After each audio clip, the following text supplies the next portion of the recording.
Entonces,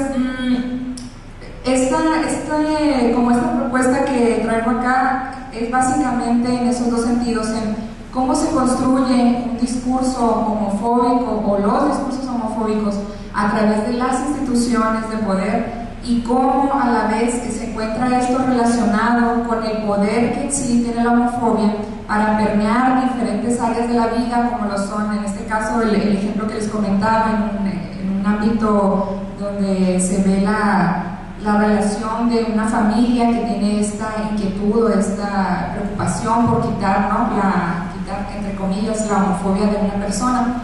Pero no solamente se remite a eso, o sea, es un área que a mí me interesa porque es donde me desenvuelvo, pero también lo podemos ver en un ámbito escolar, en un ámbito laboral, en todos los ejemplos que ahorita estaban mencionando. Y también vino a mi mente otro ejemplo, que era hace como aproximadamente un mes. Estaba platicando con un psicólogo y él me estaba comentando, bueno, dice, en una charla que tuvimos acerca de este mismo tema, decía, lo que pasa es que también, si tú lo piensas, en el ámbito laboral de una oficina, por ejemplo, de trabajo, es muy común, dice, y yo lo sé porque he visto a algunas personas, en que quienes saben que son homosexuales o se dicen homosexuales lo ocultan de alguna manera o tratan de ocultarlo porque eso influye en las relaciones, en las relaciones que tienen con los compañeros. Y ya le preguntaba yo cuál es la relación que él veía con eso, y decía, bueno, es que lo que pasa que cuando una persona es homosexual en una oficina, pues hay cierta rechazo y hay ciertas como cosas, o sea, que ya no se pueden hacer al ser homosexual, entre la plática y demás. Él comentaba que, por ejemplo, no era viable cierto tipo de ropa que esta persona quería traer puesta, porque decía, quizá pueden pensar que soy homosexual, y entonces, ¿qué va a pasar? Bueno, pues ya a lo mejor no me van a poner a ciertos pacientes, o van a hacer un juicio antes de, o quizá si puedo tener alguna función, pues ya no voy a poder tenerla. Bueno, y empezaba a hablar como de una serie de cosas que para él eran importantes, y por la cual creía que personas que son homosexuales en ciertos ámbitos laborales no pueden mostrarse como tales porque sigue existiendo esta situación de discriminación hacia las mismas.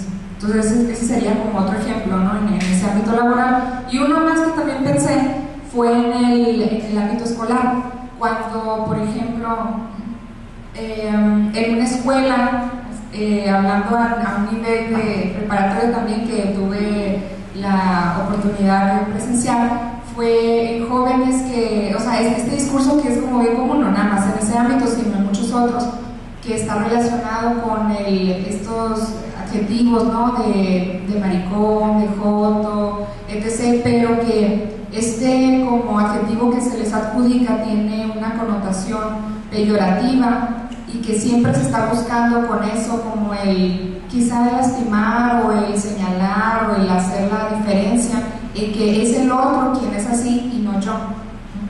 Entonces podríamos seguir citando como muchos ejemplos que me parece que todos los que estamos aquí los hemos visto en diferentes contextos, en los medios de comunicación, en casa, en la esquina, en muchísimas partes, pero me parece que todos ellos llevan como a esto de lo que estoy partiendo, que es el poder que tiene la homofobia para poder verse, o para poder nosotros casi palparlo en prácticas que tienen que ver con lo cotidiano, en prácticas que tienen que ver con cómo una persona se desenvuelve en diferentes contextos de su vida. Y me parece que ahí, únicamente para finalizar, cabe que haga el señalamiento que, en mi opinión, no atribuyo como todo el peso de esta situación de discurso homofóbico hacia las instituciones de poder, que si bien hablo de una relación que existe, no puede ser totalmente como la matriz, el origen de donde surge todo este discurso. ¿Por qué? Porque existe también en cada sujeto, en cada uno de ustedes, en cada uno de nosotros, esa capacidad que tenemos para posicionarnos y para leer y para escuchar un discurso. Es decir, la capacidad que tenemos cada uno de nosotros para poder aceptar de alguna manera ese discurso que inevitablemente existe y que es homofóbico. Esa capacidad que tenemos también para repensarlo, esa capacidad que nosotros mismos también, aunque estamos permeados por instituciones y aunque hemos estado socializados dentro de un discurso que ha sido homofóbico, seguimos teniendo como esta capacidad de pensar ese discurso de una forma diferente y a la vez no solamente de pensarlo y de cómo lo recibimos, sino de cómo lo hablamos.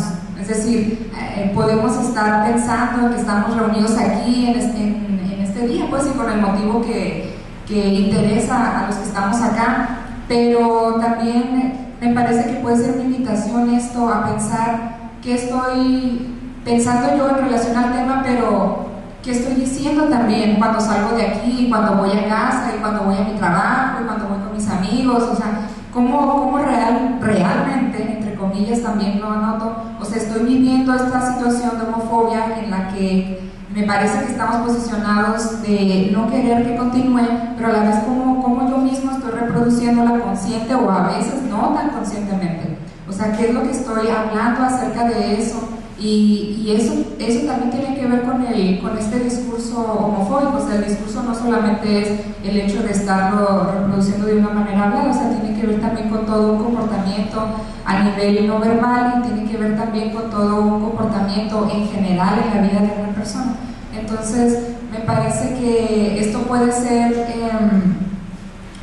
lo que yo quería compartir con ustedes, estas líneas que han servido para mí para pensar y quizá volver a repensar el tema, para generar cuestionamientos, para pensar en qué es lo que estamos haciendo también nosotros como individuos y cómo estamos recibiendo todo ese discurso y cuál es la intención que tenemos en estar aquí, en salir, en hablar, en escuchar y en cómo tratamos también, entre comillas, a las personas que se dicen homosexuales, o sea, cómo nos relacionamos con las personas homosexuales y cómo a través en general de la forma en la que llevamos nuestra vida también estamos influyendo en que este discurso homofóbico continúe o que se posicione quizá de una manera diferente y que tome otras vertientes. Y pues sería todo. Muchas gracias.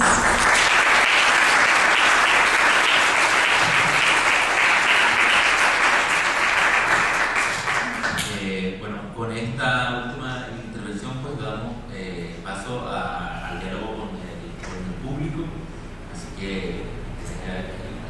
tenga alguna consulta, quiera comentar algo.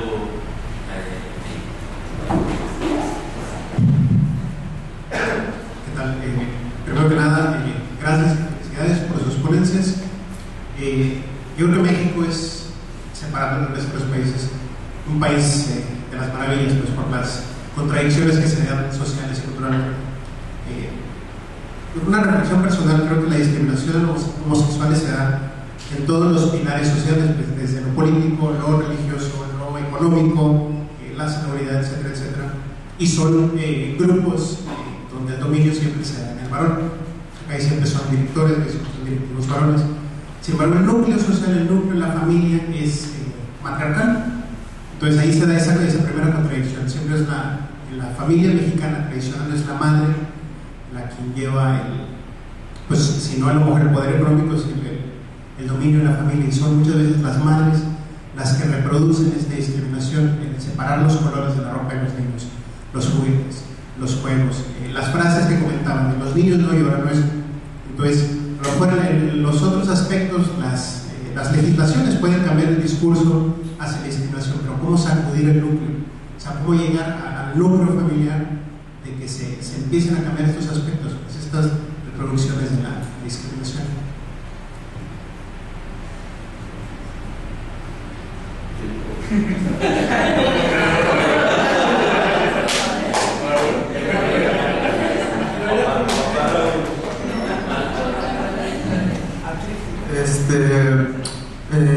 Quería felicitarlos a todos por la conferencia.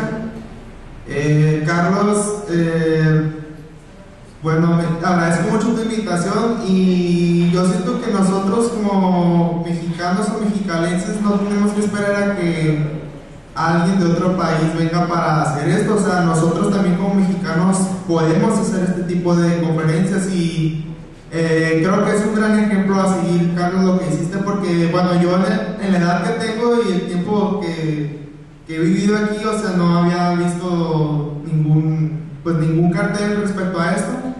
Y pues muchas gracias por esto. Y también hace poco estaba en mi escuela yo desayunando en la tiendita.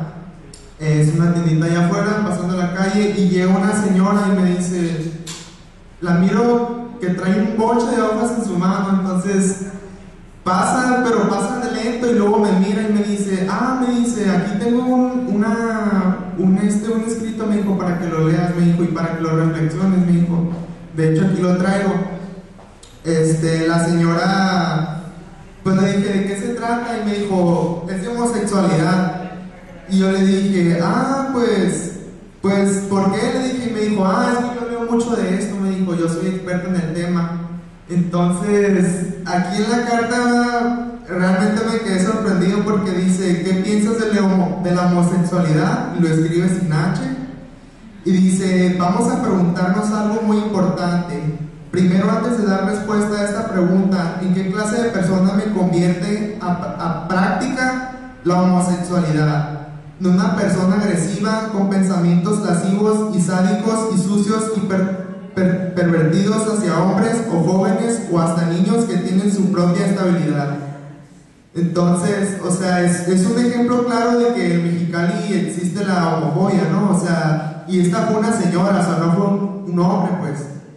Entonces, pues está muy larga la carta, es esta.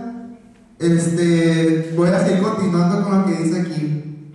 Entonces, ¿qué clase de persona soy y qué clase de persona voy a llegar a ser si sigo de esta manera? ¿O tengo contemplado llegar a ser homosexual?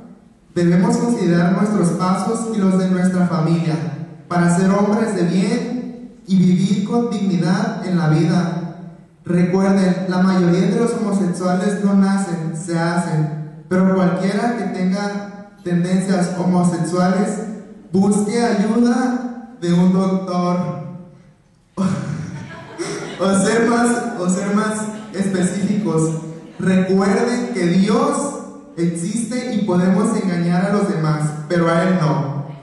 Dice la iglesia, al principio Dios creó al macho y hembra sin H, y no hombre sin H, no hombre con hombre, ni mujer con mujer.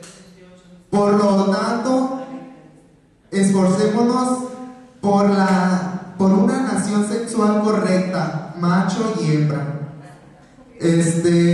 Realmente me quedé muy impactado cuando leí la carta y o sea, no lo podía creer, lo subí en Facebook, lo puse ahí porque dije, no, nunca me imaginé realmente que me fuera a pasar esto. Pues yo estaba desayunando, o sea, tranquilo, y la señora traía muchas, luego me enteré que la señora es estilista, no sé lo que hace, o sea, pero según ella muy experta en el tema y escribiendo esas barbaridades también, pues, o sea, pues ahí está un ejemplo muy claro y creo que, pues no sé, o sea, no sabría qué decirte porque creo que todavía es muy fuerte esto, pero pues por lo menos empezar con estas pláticas ayudará un poco.